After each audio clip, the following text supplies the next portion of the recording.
दृग हो तो दृश्य कांड देख, मुझ में सारा ब्रह्मांड,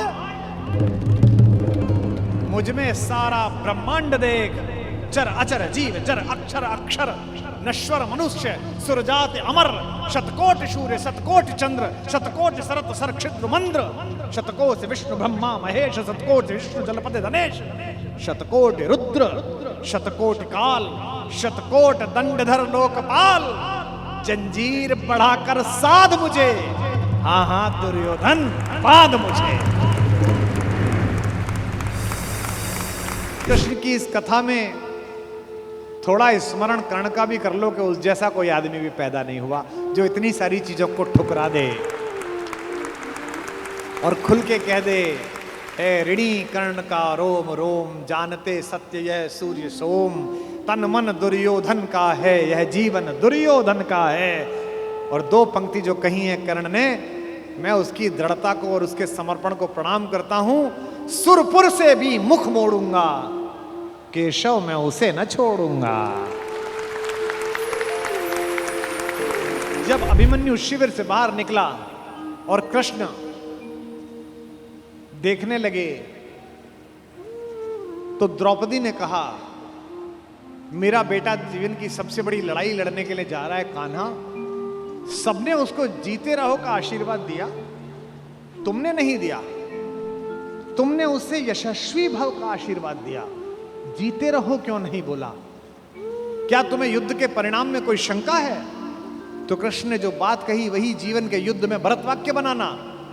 माधव ने कहा कि कृष्णा मैं नहीं जानता कि आज के युद्ध का परिणाम क्या होगा, पर मैंने जो शिक्षा अपने भांजे को दी है, मैं ये दावे के साथ कह सकता हूं कि महाभारत के रण में जीते या हारे कोई भी, लेकिन सबसे बड़े और उज्जवल योद्धा के रूप में मेरे भांजे का नाम लिखा जाएगा, अभिमन्यु का नाम लिखा जाएगा। कृष्ण ऐसे ही हैं जो अपनी समीक्षा का अवसर देते हैं। हस्तिनापुर के दरबार में खड़े हुए कृष्ण, जिनकी भगवत्ता के विषय में स्वयं जानते हैं द्रोणाचार्य, स्वयं जानते हैं पितामह भीष्म, स्वयं जानते हैं धृतराष्ट्र, उसके बाद भी वो भ्रम पैदा करते हैं कि मुझसे युद्ध किया जा सकता है, मुझे बांध सकता है, क्योंकि दुर्योधन को वह दुर्बुद्धि का संकेत देने की क्रिया भी भगवान की है। आप सब जानते हैं कि बचपन में एक बार कृष्णा अर्थात द्रौपदी अर्थात यज्ञसेनी, जो यज्ञ की अग्नि से निकली थी, जिसके शरीर में सुगंध आती थी, भारतीय स्त्रियों के इतिहास की सबसे दीपित चरित्र है द्रौपदी। इस देश को इस समय अबलाओं की आवश्यकता नहीं है। अपने केशों पर अगर कोई निर्लज्ज हाथ डाल दे तो उसकी छाती फाड़ देने का साहस पैदा करने वाली द्रौपदियों की आवश्यकता है। भगवान यूं तो शांति लेने के लिए गए थे। जब खाना खाने लगे और पांडवों ने कहा, युधिष्ठिर ने विशेष रूप से कहा, माधव मैं युद्ध नहीं चाहता, आप जाना और कहना बस 5 गांव हमें दे दें, हम 5 भाइयों को हम काम चला लेंगे। माधव ने कहा, बड़े भैया जो आपने कहा है वही होगा। लेकिन माधव तो युद्ध ही चाहते थे। माधव चाहते थे कि एक बार निरंकुश शासकों के छोटे छोटे राज्य विगलित हों और एक अखंड विश्व में अखंड भारत का निर्माण हो, भारत की एक अखंड श्रृंखला का निर्माण हो। शांति ऐसे नहीं आती। शांति नहीं तब तक जब तक सुख भाग न नर का सम हो, नहीं किसी को बहुत अधिक हो, नहीं किसी को कम हो। ये कहा अर्जुन ने, लेकिन युधिष्ठिर ने नहीं मानी, बड़े भैया ने नहीं मानी। ये जो बड़े भैया लोग होते हैं बड़े शांतिपूर्ण होते हैं। शांति शांति शांति। हर घर में कुछ युधिष्ठिरों की आवश्यकता भी है, लेकिन हर घर में ऐसे लोगों की आवश्यकता है कि अगर कोई निर्लज्ज कुलवधू के आंचल पर हाथ डालने की कोशिश करे तो वो बिना बड़े भैया से पूछे अपना गांडीव उठा ले और अपनी गदा उठा ले। ऐसे लोगों की आवश्यकता है। और समय पर ये गांडीव और गदा नहीं उठे तो मान लेना कि समाज में महाभारत प्रतीक्षा कर रहा है। पृथ्वी लाशों से पटेगी, कोई नहीं रोक सकता। शांति लेने के लिए गए। कृष्णा ने भोजन कराया, द्रौपदी ने भोजन कराया। भोजन कराने के बाद निर्वासन की कुटिया से कृष्णा बाहर आई और हाथ धुलाने लगी माधव के। तो उसने कान्हा से पूछा कि कान्हा याद है तुम गर्मी की छुट्टी में हमारे घर आए थे? कृष्ण ने कहा, याद है कृष्णा, तुम मुझसे चौसर में हार गए थे। कृष्ण ने कहा, याद है कृष्णा, मैंने तुमसे कहा था कि मैं इस हार का कुछ लूंगी, जिसे कहते हैं ना O2 अंग्रेजी में, I O2। तो द्रौपदी ने कहा, कृष्णा ने कहा, यू ओ टू मी, तुम्हारा मुझ पर उधार है, एक वादा उधार है, एक कसम उधार है, एक शपथ उधार है। और वादा कैसे तोड़ देते, वचन को कैसे भंग कर देते कृष्ण? क्योंकि मैंने पहले भी बताया था, कृष्ण कुछ अलग नहीं है। कृष्ण भी तो उसी खानदान का कंटिन्यूएशन है जो ये कहता है कि रघुकुल रीति सदा चली आई, प्राण जाई पर वचन न जाई। भी तो वही है, बस सूर्य से चंद्र में आए हैं, इतना ही तो हुआ है। मुस्कुराते हुए कृष्ण ने कहा, मांग क्यों मांगती है, आज क्यों मांगती है? बोले, यही समय है। हस्तिनापुर क्यों जा रहे हो? कृष्ण ने कहा, अरे अंदर बात नहीं सुनी, बड़े भैया कह रहे थे शांति लेने जा रहा हूं, जाओ शांति लेके आओ। द्रौपदी ने कहा, तुम्हें उस हारी हुई बाजी की शपथ देती हूं, युद्ध लेकर लौटना। यह तो कृष्ण को पता ही था कि युद्ध मिलेगा, लेकिन शठ को, मूढ़ को, दुष्ट को अंतिम समय तक समझाना आवश्यक है, ताकि विश्व भर को, समाज को संदेश जा सके कि यह तो पिटने का ही अधिकारी था। किसी मूर्ख को, किसी जड़ को, किसी पापी को, लगातार बदतमीजी करने वाले किसी व्यक्ति को आपको पता हो और आप सड़क पर पीट दो तो 4 लोग उसके समर्थन में खड़े हो जाएंगे, क्यों इस भले आदमी को मार रहे हो? लेकिन वो लगातार बदतमीजी गली में करे, मोहल्ले में लगातार गुंडई करे, उससे पूरा मोहल्ला परेशान हो, और एक दिन कोई लड़का जिसकी जवानी ठीक से फूटी हो, वो पकड़ के उसे थपड़िया दे और छाती पे घुटना रख के बैठ जाए, तो लोग कहेंगे सही पिटाई हुई इसकी, ऐसी योग्य था। दुर्योधन पिटना है, दुर्योधन की मृत्यु तय है, ये तो तय है। लेकिन कृष्ण जगत को भी बताना चाहते थे। महाकवि दिनकर कहते हैं, वर्षों तक वन में घूम घूम, बाधा विघ्नों को चूम चूम, सह धूप घाम पानी पत्थर, पांडव आए कुछ और निखर, सौभाग्य न सब दिन सोता है, देखें आगे कब हो।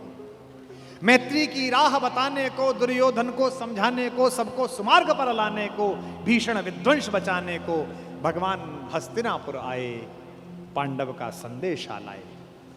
2 न्याय अगर तो आधा दो, 2 न्याय अगर तो आधा दो, पर इसमें भी यदि बाधा हो तो दे दो केवल 5 गांव, रखो अपनी धरती तमाम, हम वही खुशी से खाएंगे, परिजन पर आसी न उठाएंगे।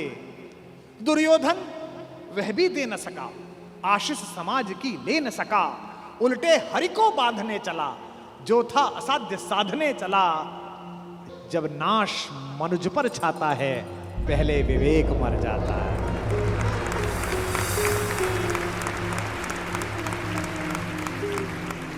जब नाश मनुज पर छाता है, पहले विवेक मर जाता है। हरि ने भीषण हुंकार किया, अपना स्वरूप विस्तार किया, डगमग डगमग दिग्गज बोले, भगवान कुपित होकर बोले, जंजीर बढ़ाकर साध मुझे, हाँ हाँ दुर्योधन बांध मुझे।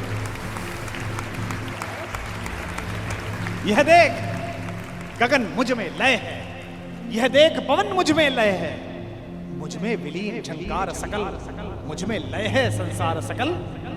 अमृत फूलता है मुझ में, संघार झूलता है मुझ में, उदयाचल मेरा दीप्त भाल, भूमंडल वक्षस्थल विशाल, भुज पर दिबंध को घेरे हैं, मैनाक मेरु पग मेरे हैं, दीप्ते जो ग्रह नक्षत्र निखर, सब हैं मेरे मुख के अंदर।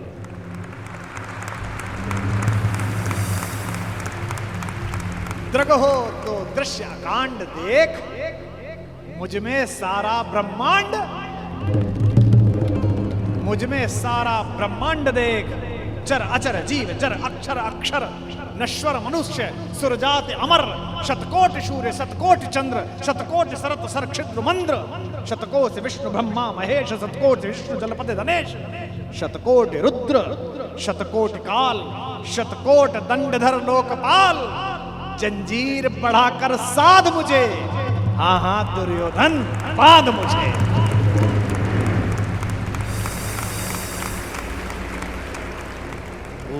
लोक अतल पाताल देख, गत और अनागत काल देख। यह देख जगत का आदि सृजन, यह देख महाभारत का रण। मृतकों से पटी हुई भू है, पहचान कहां इसमें तू है। अंबर में कुंतल चाल देख, पद के नीचे पाताल देख, मुट्ठी में तीनों काल देख। मेरा स्वरूप विकराल देख, सब जन्म मुझी से पाते हैं, सब लौट मुझी में आते हैं। जिह्वा से कड़ती ज्वाल देख, सांसों से पाता जन्म पवन। पड़ जाती मेरी दृष्टि जिधर, हंसने लगती है सृष्टि उधर। मैं जभी मूंदता हूं लोचन, छा जाता चारों ओर मरण। सवाल देखना, बांधने मुझे तो आया है, जंजीर बड़ी क्या लाया है। यदि मुझे बांधना चाहे मन, पहले तो बांध अनंत गगन। और ये दो पंक्ति भगवान का भरत वाक्य, सूने को साध न सकता है, वह मुझे बांध कब सकता है। यह जो उद्घोष है, कहां बंधा कन्हैया, ये कौन कह रहा है इतना बड़ा दृश्य दिखाकर, जिसमें पिता में भीष्म जैसा ज्ञानी भी मूर्छित हो गया। केवल एक बचा देखने वाला, केवल एक ने देखा। किसने? विदुर ने।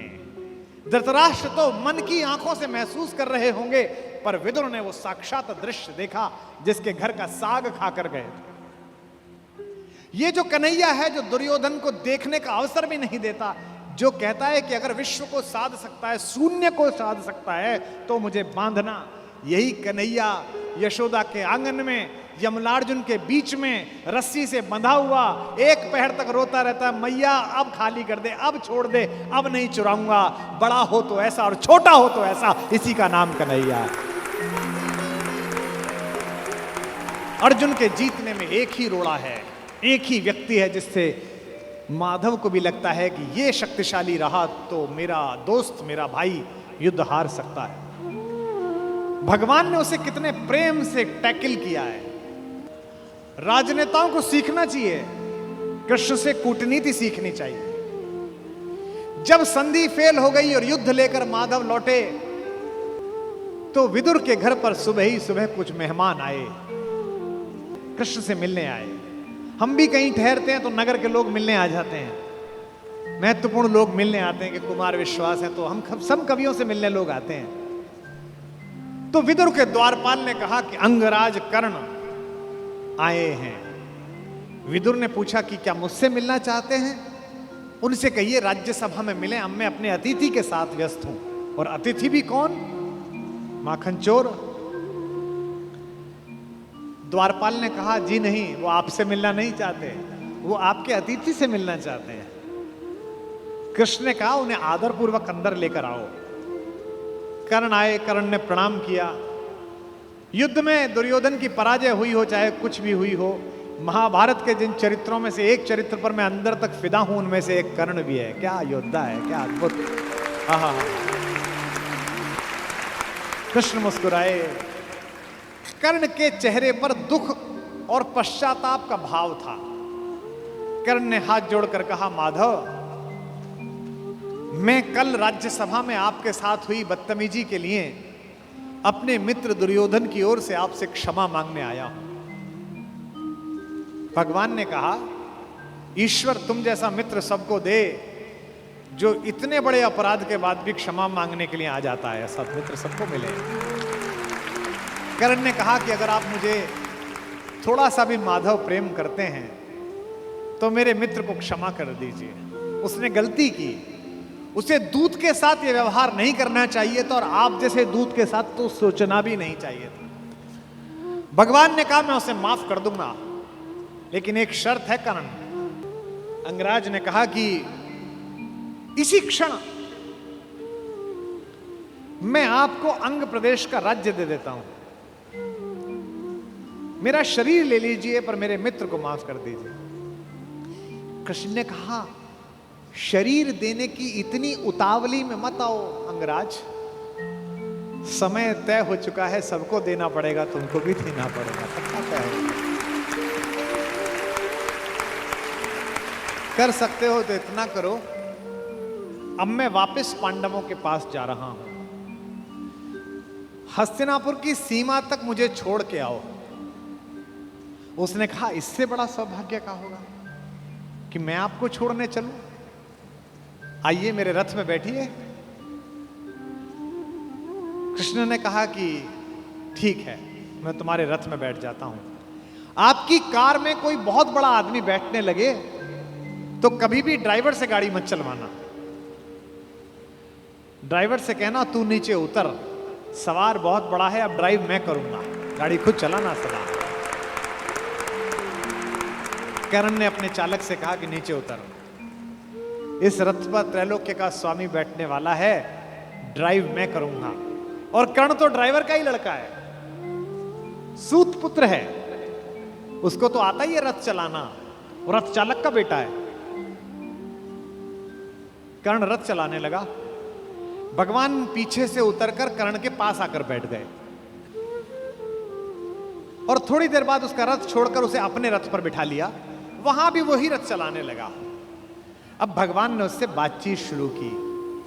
देखिए कितने बड़े कूटनीतिज्ञ हैं ये कन्हैया, दिखते भोले हैं लेकिन परम चालू। इनको पता था कि एक ये आदमी है जो फजीता करेगा, इसका मनोबल तोड़ो। पहली बार कर्ण को यह पता चला जो भेद उन्होंने बताया। हरि बड़े प्रेम से कर धर कर ले चढ़े उसे अपने रथ पर, रथ चला परस्पर बात चली, शमदम की टेढ़ी घात चली, शीतल हो हरि ने कहा हाय, अब शेष नहीं कोई उपाय। कर्ण अब कुछ बचा नहीं, हो विवश हमें धनु धरना है, अब तो हमें यह धनुष उठाना पड़ेगा, क्षत्रिय समूह को मरना है। मैंने कितना कुछ कहा नहीं, विषबाण कहां तक सहा नहीं, पर दुर्योधन मतवाला है, कुछ नहीं समझने वाला है। चाहिए उसे बस रण केवल, सारी धरती की मरण केवल।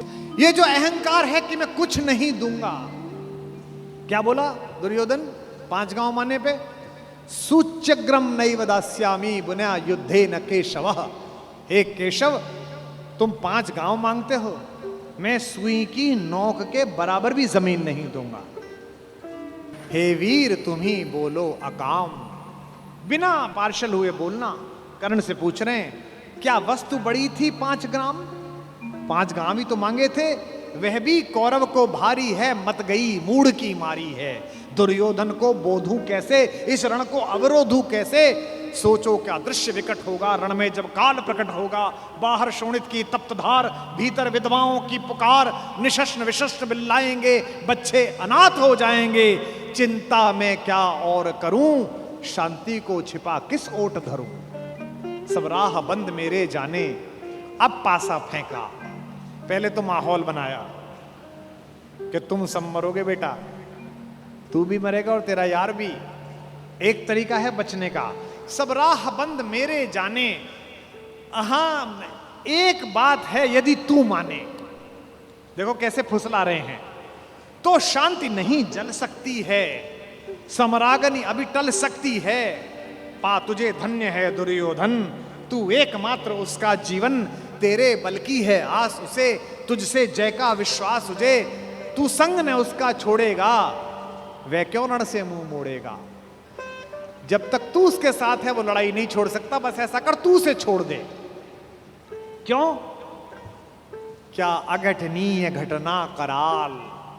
एक बात बताऊं तुझे कर्ण, एक बड़ी कराल घटना इस खानदान में हो गई है, तुझे पता नहीं है।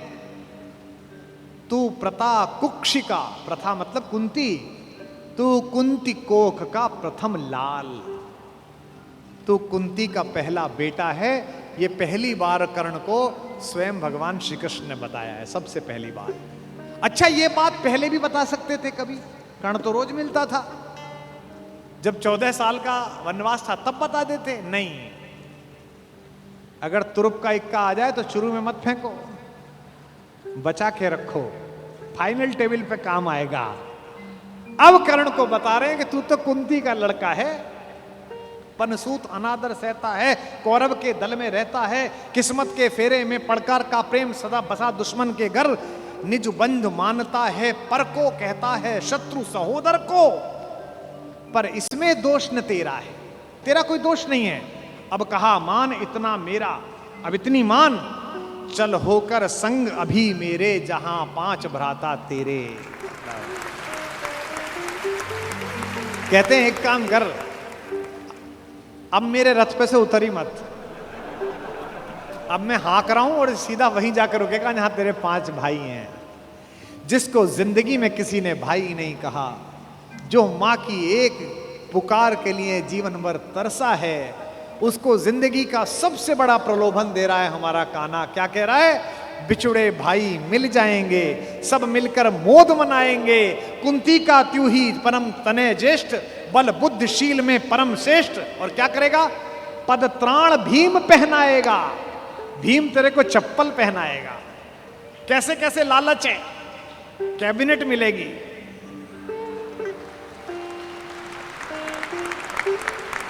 और उसमें भी कोई छोटा मोटा मिनिस्टर नहीं, सीधा ही प्राइम मिनिस्टर। पद त्राण भीम पहनाएगा, हैं? धर्मादिप युधिष्ठिर चमर डुलाएगा।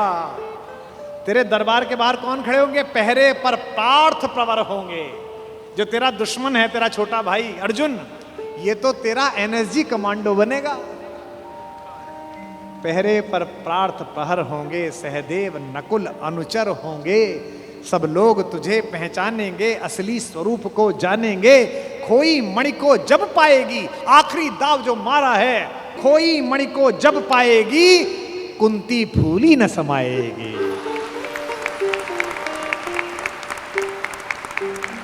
क्या लालच है, क्या लालच है। आहा हा हा।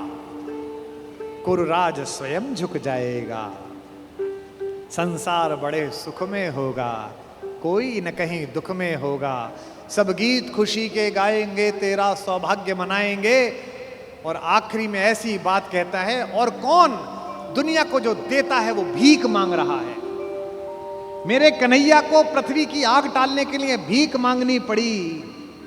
कुरुराज समर्पण करता हूं, पूरा राज्य कुरुराज समर्पण करता हूं, साम्राज्य समर्पण करता हूं, यश मुकुट मान सिंहासन ले, बस एक भीख मुझको दे दे। कौरव का तज रण शोक सखे, भूखा भावी हर शोक सखे। ये तो कन्हैया हैं जो इतनी स्ट्रेटेजी अपनाते हैं। किस लिए? देखो, ये बड़ा गहरा गणित है, इसको समझो। इस दाव को चलने में कृष्ण का कोई नुकसान नहीं है। अगर कर्ण इधर आ जाता तो महाभारत समाप्त हो जाती। और एक ऐसा योद्धा जो सुबह दोपहर शाम इसी बात की कसम खाता था कि अर्जुन को मारना है, इन पांडवों को मारना है, इसके कलेजे में ये बात डाल दो कि ये तेरे भाई हैं, तो जब युद्ध लड़ेगा तो थोड़ा तो हाथ कांपेगा, थोड़ा तो दिल के अंदर कुछ धुक धुक पैदा होगी। शत्रु की मानसिकता को कमजोर करना, शत्रु की मानसिकता पर प्रहार करना, यह काम है। लेकिन कृष्ण की इस कथा में थोड़ा स्मरण कर्ण का भी कर लो कि उस जैसा कोई आदमी भी पैदा नहीं हुआ जो इतनी सारी चीजों को ठुकरा दे और खुल के कह दे, ए ऋणी कर्ण का रोम रोम, जानते सत्य यह सूर्य सोम, तन मन दुर्योधन का है, यह जीवन दुर्योधन का है। और 2 पंक्ति जो कही है कर्ण ने, मैं उसकी दृढ़ता को और उसके समर्पण को प्रणाम करता हूं। सुरपुर से भी मुख मोड़ूंगा, केशव मैं उसे न छोड़ूंगा।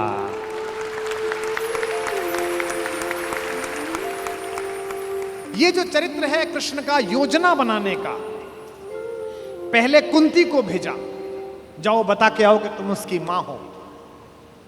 मां ने कहा कि तू वापस आ जा। तो उसने एक वरदान दिया मां को। मां ने कहा, अभिलाष लिए तो बहुत बड़ी आई थी, पर आस नहीं अपने बल्कि लाई थी। था एक भरोसा यही कि तू दानी है, अपनी अमोघ करुणा का बड़ा अभिमानी है। उसने भी कहा, मां मैं तुझे वचन देता हूं कि तेरे 5 बेटे जीवित रहेंगे।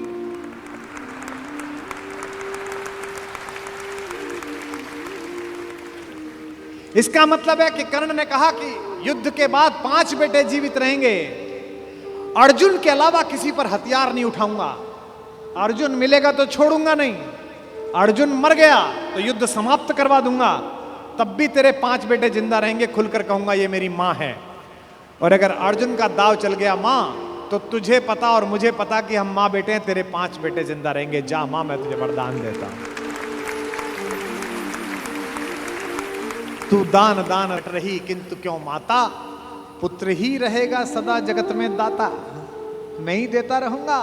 दुनिया तो उससे सदा सभी कुछ लेगी, पर क्या माता भी उसे कभी कुछ देगी। मैं एक कर्ण अतएव मांग लेता हूं, बदले में तुझको 4 कर्ण देता हूं। छोड़ूंगा मैं तो कभी नहीं अर्जुन को, तोड़ूंगा कैसे स्वयं पुरातन प्रण को। पर अन्य पांडवों पर मैं कृपा करूंगा, पाकर भी उनका जीवन नहीं हरूंगा। और जिन्होंने महाभारत पढ़ी है उन्हें पता है कि जब कर्ण सेनापति बना, उस दिन उसने 4 पांडवों को 5 बार पकड़ के छोड़ दिया। भीम तो उसके रथ के आगे आके नृत्य करने लगा, गुस्से में रोता हुआ कि मुझे अपमानित करके छोड़ता है, मैं क्षत्रिय हूं, मेरा वध कर मुझे मार दे। और गालियां बकने लगा, तू सूत का पुत्र है, तुझे क्या पता कैसे लड़ा जाता है। भीम के रथ को तोड़ दिया अपने तीरों से कर्ण ने। उसी कर्ण को इन्होंने, जो पीछे खड़े मुस्कुरा रहे हैं, बिना शस्त्र के मरवा दिया। उसके हाथ में कोई धनुष नहीं और मरवा दिया। अर्जुन से कहा, मार, अभी मार। आपको लग सकता है कि ऐसा क्यों हो गया। यही कृष्ण हैं जो कूटनीति को इस प्रकार नियोजित करते हैं कि उसका तर्क भी साथ साथ देते हैं। रश्मिरथी में मेरे पिता में मेरे बाबा, हमारे खानदान के बड़े दिनकर कहते हैं कि विपद में कर्ण को यो ग्रस्त पाकर, सराशनहीन अस्तव्यस्त पाकर, जगाकर पार्थ को भगवान बोले, खड़ा क्या देखता है मौन भोले। सराशन तान, बस यही अवसर यही है, तान मार इसको, घड़ी फिर और मिलने की नहीं है। विषख कोई बाण, बाण कोई गले के पार कर दे, अभी ही शत्रु का संहार कर दे। क्या कह रहे हैं कृष्ण? सोचो क्या कह रहे हैं। धर्म की धुरी लाने वाले, जिन्होंने पैदा होने से पहले ये कहा था कि भैया जब जब धर्म की हानि होगी तब तब मैं आऊंगा। यदा यदा ही धर्मस्य ग्लानिर्भवति भारत अभ्युत्थानम अधर्मस्य तदात्मानम सृजाम्य। हम धर्म की स्थापना के लिए आए हैं और निहत्ते को कह रहे हैं मार मार मार। ये क्या है? ये अधर्म है कि धर्म है? अब मैं तर्क दे रहा हूं कृष्ण की ओर से, जो कृष्ण ने उस समय तर्क दिए होंगे। कहते हैं, श्रवण कर विश्व गुरु की देशना यह, विजय के हेतु आतुर ऐषणा यह। सहम उठा जरा कुछ पार्थ का मन, विनय में ही मगर बोला अकिंचन। नरोचित किंतु क्या यह कर्म होगा, मलिन इससे नहीं क्या धर्म होगा। हंसे केशव व्रथा हट ठानता है, अभी तू धर्म को क्या जानता है। कहूं जो पाल उसको धर्म है ये, मैं जो कह रहा हूं वो कर। हनन कर शत्रु का सत्कर्म है ये। क्रिया को छोड़ चिंतन में फंसेगा, उलटकर काल तुझको ही गसेगा। ये जो हमको सिखाते हैं कि हम दूसरे की सीमाओं का अतिक्रमण करके घर में जाके ना मार के आए, इनको पूछो कि जिस समय हिंदुस्तान के चौराहों पर बम फटते थे, इनको पूछो कि जम्मू कश्मीर में जाते हुए हमारे सीआरपीएफ के जवानों के मुंह पर मतदान के समय जाते हुए ये लफंगे चांटे मारते थे।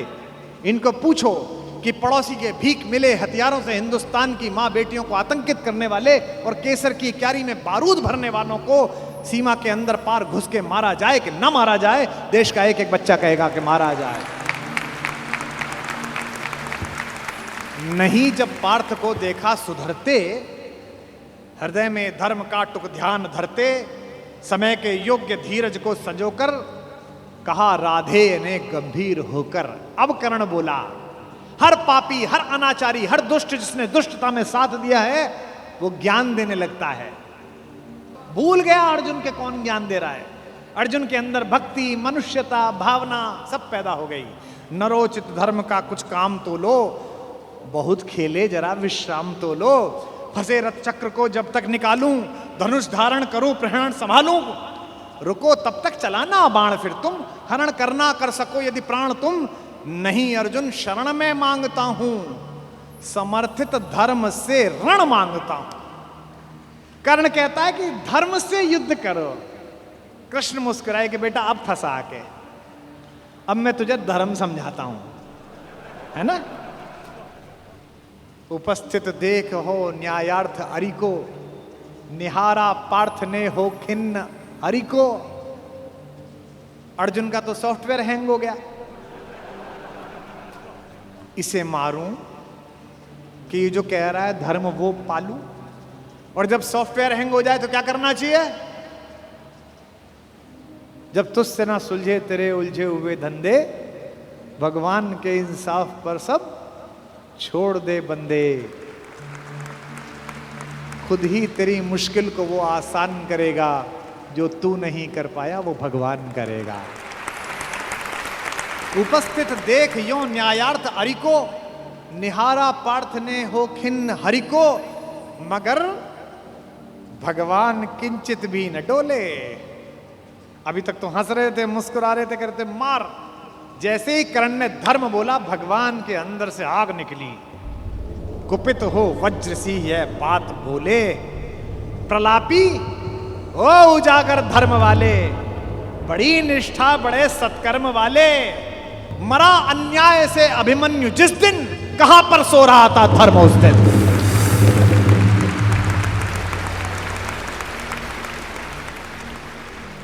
मरा अन्याय से अभिमन्यु जिस दिन, कहां पर सो रहा था धर्म उस दिन। हलाहल भीम को जिस दिन पड़ा था, कहां पर धर्म उस दिन यह धरा था। लगी थी आग जब लाक्षा भवन में, हंसा था धर्म ही क्या तब भुवन में। और एक पंक्ति बेटे पे आ जाए, पत्नी पे आ जाए और मां पे आ जाए तो खून खौल जाता है। अर्जुन का खून खौला रहे हैं भगवान मेरे। सभा में द्रौपदी की खींच लाके, सुयोधन की उसे दासी बताकर, सुवामा जाति को आदर दिया जो, बहुत सत्कार तुम सबने किया जो। नहीं वह और कुछ सत्कर्म ही था, उजागर शील भूषित धर्म ही था।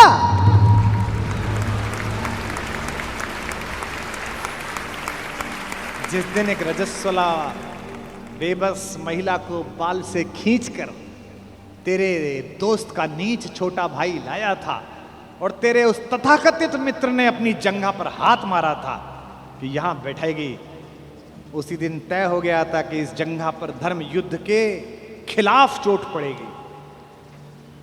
जो युद्ध जानते हैं वो सब जानते हैं, जुए में हार कर धन धाम जिस दिन, हुए पांडव यति नष्काम जिस दिन, चले वनवास को तब धर्म था वह, शकुनियों का नहीं अपकर्म था वह।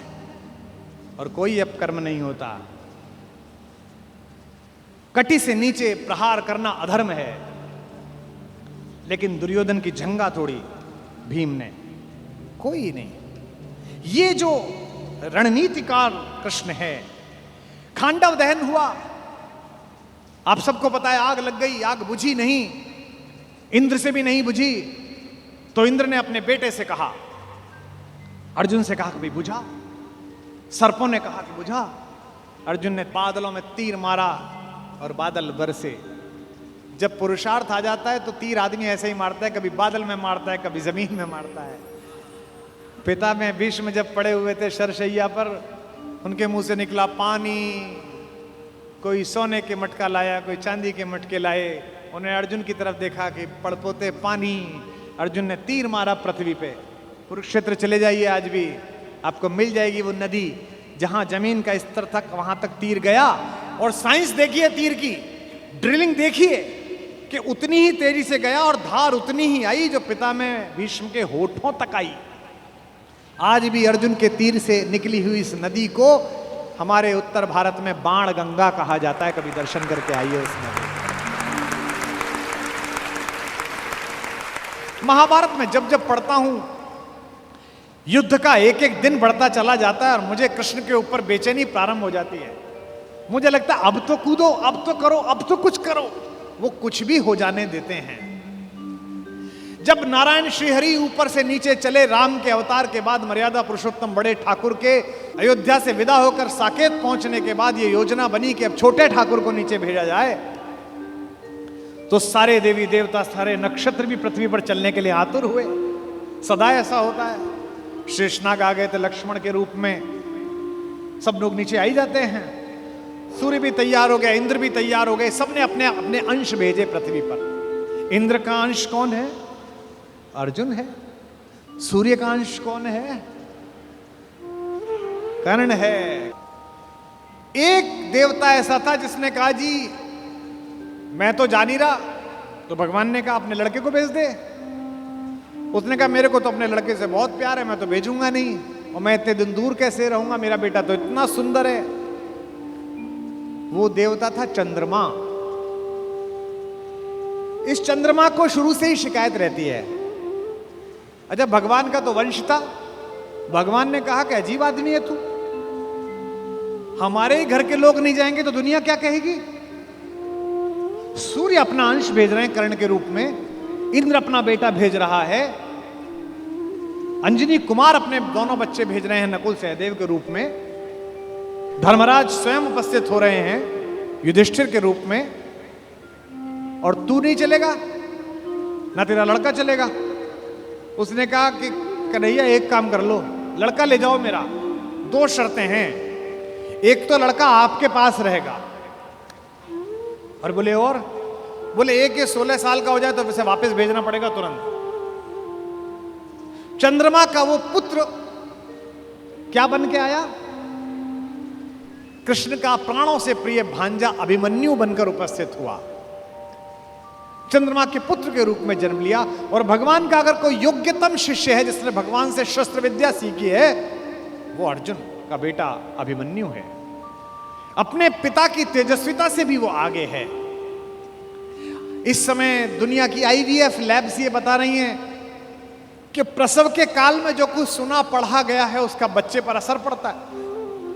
और हमारे यहां हजारों वर्षों से माएं प्रसव के दिनों में गीता का पाठ कर रही हैं, बाल गोपाल का चित्र सामने लगा के रखती हैं कि उनके घर में भी कन्हैया जैसा बालक पैदा हो, राधा रानी जैसी बिटिया पैदा हो। यह हम सब का मन है, पहले से परंपरा से आया है हमारे यहां। तो चंद्रमा ने अपने पुत्र को अभिमन्यु बनाकर भेजा। एक दिन ऐसा आया महाभारत के युद्ध में, जब योजना पूर्वक कुरुक्षेत्र के मैदान से खींचकर अर्जुन को अलवर की तरफ ले जाया गया, मत्स्य प्रदेश की तरफ, विराट की नगरी की तरफ। अर्जुन युद्ध की सीमा क्षेत्र के बिल्कुल आखिरी हिस्से पर पहुंच गया, जहां से सूर्यास्त से पहले लौटना संभव नहीं था। अब यह पांडवों के शिविर में चर्चा का विषय बना कि ये जो चक्रव्यूह सजा दिया गया इसे तोड़ेगा कौन? किसी को नहीं आता तोड़ना, इसमें घुसना ही नहीं आता, केवल अर्जुन को आता है। तब अभिमन्यु ने कहा कि ताऊजी मुझे इसमें घुसना आता है, क्योंकि जब पिताजी मां को यह बात सिखा रहे थे तो मैं गर्भ में था और मैंने ये विद्या सीखी थी। तो बोले बेटा बहुत अच्छा है, फिर निकलना भी आता होगा? बोले नहीं, जब तक उन्होंने इससे बाहर आने का मार्ग बताया तोड़ने का, तब तक मां सो गई, तो मैं बाहर निकलने का नहीं सीख पाया। सारे चाचाओं ने और ताऊओं ने कहा कोई बात नहीं बेटे, तू तोड़ दे, निकाल तो हम लेंगे। भाई महाबली भीम, जिसकी एक मुष्टिका से विंध्याचल के पर्वत छोटे हो गए, जहां जहां उसका पैर पड़ा हिंदुस्तान में 1,00,000 जगह है जहां भीम बैठिका है। जिस पत्थर पे चले जाओ बड़ा सा गड्ढा है, बोले ये भीम का पांव रख पड़ा हुआ है। ये देश महान है। इस देश में 2-3 जगह हर जगह मिलती हैं। माता सीता की रसोई, जहां जाओ वो मां की रसोई मिलती है। क्या बढ़िया प्रतीक शास्त्र है। दुनिया के 44 देश घूम लिए। इसी क्षण भी अगर भगवान वापस बुलाए और ऊपर बुला के पूछे कि तेरे सत्कर्मों के कारण तुझे देश चुनने का अवसर दिया जाता है, तो मैं दुनिया के सारे देश छोड़कर फिर यही चुनूंगा जहां की मिट्टी में गोपाल लेटा है, जहां के पर्वत पर्वत पर हमारी मां ने भोजन बनाकर उन पर्वत श्रृंखलाओं को तपस्या का केंद्र बना दिया है, जिसके रेणु रेणु पर अपने चरण रखकर राघवेंद्र सरकार भगवान श्री राम मर्यादा पुरुषोत्तम ने और लीलाधर योगेश्वर कृष्ण ने जिसे चंदन बना दिया है। भगवान चुप रहे, किसी ने उनकी सलाह ना ली। सेनापति दृष्टद्युम्न थे, द्रुपद पुत्र। सेनापति ने योजना की कि कोई बात नहीं बेटा। मामा ने भांजे को आज्ञा दी कि कोई बात नहीं, तू चला जा इसके अंदर और हम सब तुझे निकाल लेंगे। इतिहास गवाह है, तारीख गवाह है कि अभिमन्यु ने उस चक्रव्यूह को तोड़ा और चक्रव्यूह के दूसरे चक्र में ही पांडवों की सेना को बाहर कर दिया गया और चक्रव्यूह में वो अकेला रह गया। क्या लड़ा, अद्भुत युद्ध हुआ। सुनते हैं कि इंद्र माताली से, जो उसका सारथी है, जो उसका ड्राइवर है, उससे बोला कि रथ लेकर चलो। उसने कहा अभी तो दिन पूरा चढ़ा हुआ है, मैं कैसे आऊं? उसने कहा देखने आओ कि युद्ध कितना सुंदर हो रहा है। अभिमन्यु जिस दिन जा रहा था लड़ने के लिए, उसने सबके पैर छुए। युधिष्ठिर ने कहा जीते रहो मेरे लाल। दृष्टद्युम्न ने कहा जीते रहो मेरे बेटे। चाचाओं ने, नकुल ने, सहदेव ने गले लगा लिया अपने भतीजे को और कहा जीते रहो। जब उसने मामा के पैर छुए, कृष्ण के पैर छुए, तो कृष्ण ने कहा यशस्वी भव।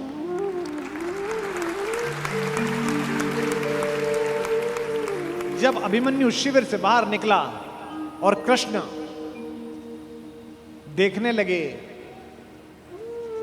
तो द्रौपदी ने कहा मेरा बेटा जीवन की सबसे बड़ी लड़ाई लड़ने के लिए जा रहा है कान्हा। सबने उसको जीते रहो का आशीर्वाद दिया, तुमने नहीं दिया। तुमने उससे यशस्वी भव का आशीर्वाद दिया, जीते रहो क्यों नहीं बोला? क्या तुम्हें युद्ध के परिणाम में कोई शंका है? तो कृष्ण ने जो बात कही वही जीवन के युद्ध में भरत वाक्य बनाना। माधव ने कहा कि कृष्णा मैं नहीं जानता कि आज के युद्ध का परिणाम क्या होगा, पर मैंने जो शिक्षा अपने भांजे को दी है, मैं ये दावे के साथ कह सकता हूं कि महाभारत के रण में जीते या हारे कोई भी, लेकिन सबसे बड़े और उज्जवल योद्धा के रूप में मेरे भांजे का नाम लिखा जाएगा, अभिमन्यु का नाम लिखा। कोई भी योग्य मारीच किसी रावण को जब उपदेश दे तो रावण मानता ही नहीं है। वो विश्वामित्र के पास गए। विश्वामित्र ब्रह्म ऋषि है, राजा ऋषि है, लेकिन उनके वशिष्ठ से थोड़ी ईर्ष्या थी, हल्की सी रही हो गई मन में कोई बात। वशिष्ठ ने कहा अच्छा तेरे गुरु ने नहीं पहुंचाया, हम तुझे पहुंचाएंगे, चिंता मत कर, शरीर सहित पहुंचाऊंगा बेटा, मेरे पास तपोबल है। उसने कहा गुरुजी आप ठीक गुरु मिले हो, वो गुरु ठीक नहीं था। गुरु पर शंका। विश्वामित्र जी ने उसे नीचे से ऊपर फोर्स मारा। ऊपर इंद्र को पता चला कि पार्सल तो विद बॉडी आ रहा है। इंद्र ने इनसे पूछा कि प्रभु ये डिलीवरी लेनी है कि नहीं लेनी है?